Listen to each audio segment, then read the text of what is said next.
بسم اللہ الرحمن الرحیم۔ السلام علیکم۔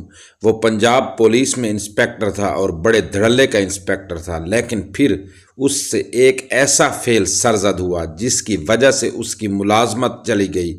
ملازمت چلی جانے کے بعد اس نے دوبارہ ملازمت حاصل کرنے کی تگ و دو بالکل بھی نہ کی، بلکہ اپنے بچوں کا پیٹ بھرنے کے لیے مستریوں کے ساتھ مزدوری کرنے لگا کہ اس کی فیملی کے لیے بہت بڑا دھچکا تھا۔ انتہائی شان و شوکت اور جاہ و جلال سے رہنے والے لوگ ایک دم سے زمین پر آ گرے تھے۔ ان کے لیے اس ماحول میں گھل مل جانا آسان نہیں تھا، لیکن انسپیکٹر صاحب نے نہ صرف اپنی فیملی کو سنبھال لیا تھا بلکہ بڑے اچھے انداز میں اس ماحول میں رچ بس گئے تھے۔ انسپیکٹر صاحب کا فرضی نام جمشید رکھ لیتے ہیں۔ جمشید صاحب رحیم یار خان کے ایک علاقے میں تعینات تھے۔ وہاں ایک غریب ہاری کی بیٹی کا ریپ ہوا۔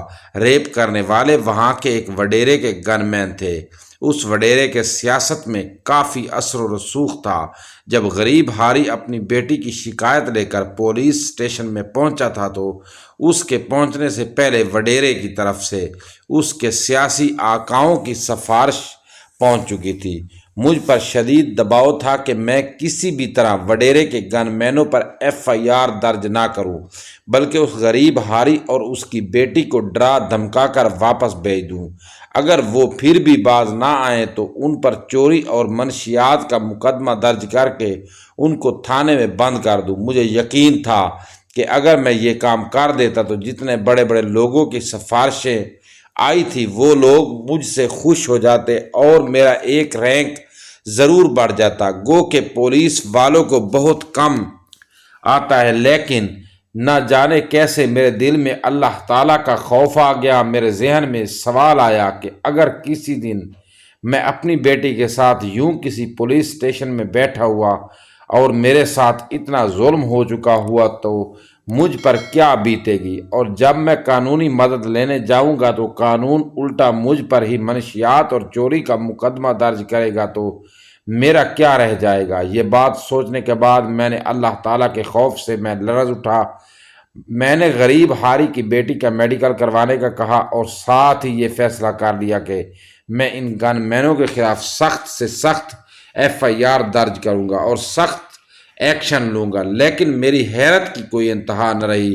وہ سیاسی عہدیدار جن کے دباؤ میں نہ آیا، ان کے دباؤ میں میڈیکل آفیسر آ گیا اور غریب ہاری کی بیٹی کا میڈیکل بالکل نل آ گیا، کیونکہ میرے سامنے وڈیرا، اس کے بیٹے اور اس کے گن مین یہ اقرار کر چکے تھے کہ انہوں نے غریب ہاری کی بیٹی سے زیادتی کی ہے، اور اب وہ کسی بھی طرح غریب ہاری کی بیٹی کو قانونی کارروائی سے باز رکھنا چاہتے تھے۔ مگر اب میرے پاس کوئی جواز نہیں تھا کہ میں کسی بھی طرح سے وہ FIR درج کر سکتا۔ جب میرے پاس اور کوئی چارہ نہ رہا تو میں نے اپنا ایک روایتی طریقہ اپنایا۔ وہاں کے چند غنڈے بدماشوں کو بلایا اور ان کے کچھ کیسز میں تھوڑی بہت مدد کر کے ان کو قانون سے ریلیف لے کر دیا، اور بدلے میں ان سب گن مینوں کو مروا دیا جو اس غریب ہاری کی بیٹی کے ریپ میں ملوث تھے۔ گن مینوں کی موت کے بعد ایک بار پھر مجھ پر دباؤ بڑھ گیا اور مجھے مجرمان پکڑنے کے بارے میں کہا جانے لگا، لیکن میں ٹال مٹول سے کام لینے لگا کیونکہ ان لوگوں کے پاس بھی کوئی واضح ثبوت نہیں تھا اور میں بھی ان مجرمان کو پکڑنا نہیں چاہتا تھا۔ مجھے ظالم، کرپٹ اور پتہ نہیں کیا کیا قرار دے کر ملازمت سے برخاست کر دیا گیا اور نئے SHO کو تفتیش سونپ دی گئی، جس نے اپنے طور پر پورا زور لگا لیا لیکن مجرموں تک نہ پہنچ سکا۔ البتہ وڈیرے کی خواہش پر اس نے غریب ہاری اور اس کی بیٹی پر چوری اور منشیات کا مقدمہ درج کر کے انہیں جیل بھجوا دیا۔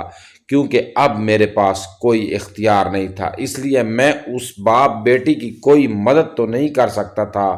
میں نے پھر بھی اپنے ساتھی پولیس اہلکاروں سے کہہ کر ان کی مدد کرنے کی کوشش کی، لیکن دوسری طرف سیاسی اثر رسوخ کی وجہ سے میرا کسی پر کوئی بس نہ چل سکا۔ البتہ جاب سے نکلنے کے بعد میں نے مستری کے ساتھ مزدوری شروع کر دی اور اپنی حلال کی کمائی میں سے کچھ نہ کچھ پیسہ بچا کر ان باپ بیٹی کی ملاقات کرنے ضرور جایا کرتا تھا اور ان کی مالی مدد کر دیا کرتا تھا۔ مجھے سب سے زیادہ حیرت اس بات کی تھی کہ ظالموں کو خدا کا خوف بھی نہیں آتا تھا۔ مجھ پر سیاسی دباؤ ڈالنے والی ایک شخصیت کے جب مجھ سے سامنا ہوا تو میں مستری کے ساتھ مزدوری کر رہا تھا۔ اس نے مجھے اور میں نے اسے پہچان لیا۔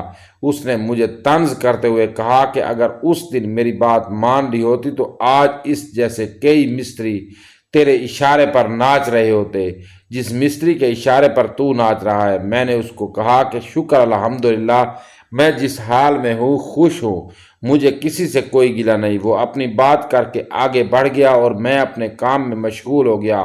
مجھے اللہ تعالیٰ نے اس رزق میں اتنی برکت دی کہ میں نے اپنے 3 بچوں کو پڑھا لیا۔ آج میرے 3 بچے بیوروکریسی میں اعلیٰ عہدوں پر ہیں، لیکن مجھے افسوس ہے کہ وہ غریب ہاری جو منشیات اور چوری کے جھوٹے کیس میں جیل قید تھا وہ وہیں فوت ہو چکا ہے۔ البتہ اس کی بیٹی کی ضمانت کروا لی گئی ہے۔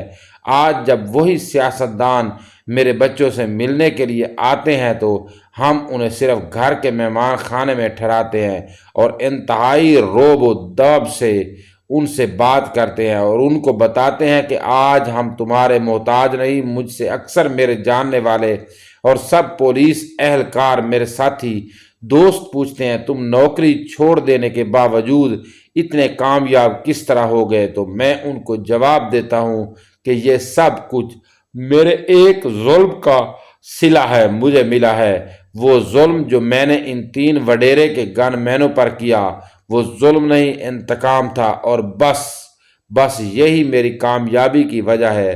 دوستو، اگر آپ کو یہ سٹوری اچھی لگی ہے تو ویڈیو کو لائک ضرور کر دیں، اور اگر آپ چینل پر نئے ہیں تو چینل کو سبسکرائب ضرور کر دیں۔ شکریہ۔